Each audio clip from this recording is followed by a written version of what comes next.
पीले दांत वाली बहू। रंजना कभी ब्रश नहीं करती थी। उसे कितनी बार उसके माँ बाप ने डांटा, लेकिन उसका कोई असर उस पर होता ही नहीं था, जिस कारण से उसके दांत पीले पीले हो जाते हैं। शादी के बाद अरे बहू, वैसे तो तुझ में कोई कमी नहीं है, पर तेरे दांत इतने पीले कैसे है बेटा? कैसे मतलब? कोई सर्जरी थोड़ी ना कराइए। वो तो क्या नाम, मैं ब्रश नहीं करती थी तो पीले हो गए। अब क्या करूं? आप कहें तो लाल करवा लूं या फिर काले? यार ये क्या है, क्यों माँ से लड़ रही हो? लड़ रही हूँ? अरे मैं लड़ रही हूँ या ये बोल रही है कि दांत पीले हैं, पीले। अरे तपस्या थोड़ी ना की है इन्हें पीले करने के लिए। बकायदा ब्रश नहीं किया है 20 साल तक, तब जाकर। छी, कैसी बात कर रही हो? ये उस वक्त तो पीले नहीं थे जब हम लोग तुम्हें देखने आए थे। अरे तब साफ करवा लिया होगा डेंटिस्ट के पास जाकर। अब देखो कैसे पीले पीले लग रहे हैं। रंजना सास की तरफ गुस्से से देखती है। फिर शुरू हो गई पीले पीले पीले। अरे पीले तो तब भी थे जब मेरे हाथ का रसगुल्ला उड़ा उड़ा कर खा रही थी और बोल रही थी, लड़की नहीं गुणों का खजाना दे रहे भाई साहब आप।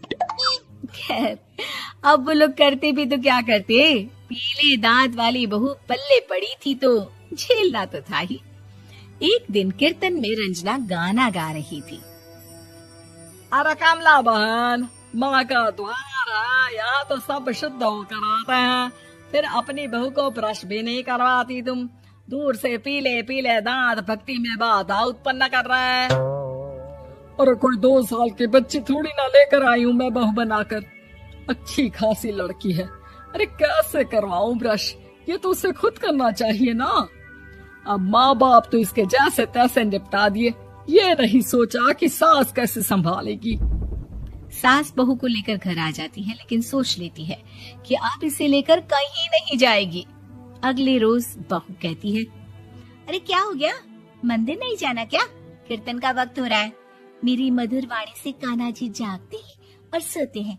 आप तो जानती है ना उनकी भक्ति में कितना मन लगता है मेरा। वो क्या है ना, तबीयत ठीक नहीं लग रही है मेरी, आराम करूंगी मैं। तबीयत ठीक नहीं लग रही? अभी तो मिथुन के गाने पर नाच रही थी आप, और अब बोल रही है कि तबीयत ठीक नहीं लग रही। अरे भक्ति में मन लगा लो सासू माँ, ऊपर जाना है, क्या मुंह दिखाओगी आप? हाँ? सास को बहू की बात पर गुस्सा आ जाता है। मैं क्या मुंह दिखाऊंगी, इसकी चिंता तो ना कर, समझी? अपने मुंह की चिंता कर, जो ये पीले पीले दांत लेकर हर जगह पहुंच जाती है। पता है लोग कितना मजाक बनाते हैं। ना जी ना, मैं नहीं जाना कहीं तेरे साथ।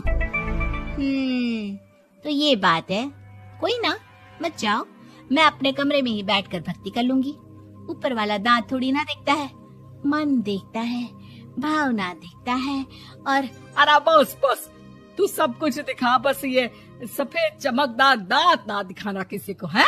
जा यहाँ से। बहू को सास की बात का कोई फर्क नहीं पड़ता, वो तो जैसी थी वैसी ही रह जाती है। सुबह नहाकर किचन में खाना बनाना, फिर खाना खाना, कीर्तन भजन करना और सो जाना। एक दिन, माँ जी मैं सहेली के घर जा रही हूँ, शाम को लेट आऊंगी। हाँ हाँ तो जाना, मैंने कौन सा तेरी आरती करनी है घर पर बैठकर। रंजना सहेली के घर जाती है, जहाँ वो पार्टी में जाने की तैयारी कर रही होती है। अरे शिखा, कहाँ जाने की तैयारी कर रही है? मैं गलत वक्त पर आ गई क्या? अरे नहीं यार, उल्टा सही वक्त पर आई है। मैंने ये साड़ी और ज्वेलरी निकाली है यार, शाम को इनके ऑफिस की एक पार्टी में जाना है। बताना कैसा लग रहा है ये सब? नहीं यार, इस ड्रेस के साथ तो वो वाली ज्वेलरी अच्छी लगेगी। हाँ हाँ सही बोल रही है, मैंने ध्यान ही नहीं दिया। वैसे तो हमेशा से मस्त फैशन सेंस रखती है। तो बड़ा जाती होगी ना पति के साथ पार्टी में। रंजना कुछ नहीं बोलती, बस सोचती है कि यार काश ये बात सही हो जाती। पर मैं क्यों नहीं जाती पार्टी में? क्या इन लोगों की कोई पार्टी होती नहीं होगी? रंजना घर आती है और रात में पति से सवाल करती है, एक बात बताइए, आप मुझे किसी पार्टी में क्यों नहीं ले जाते? क्या आपकी यहाँ ऑफिस में पार्टी नहीं होती? पति बेचारा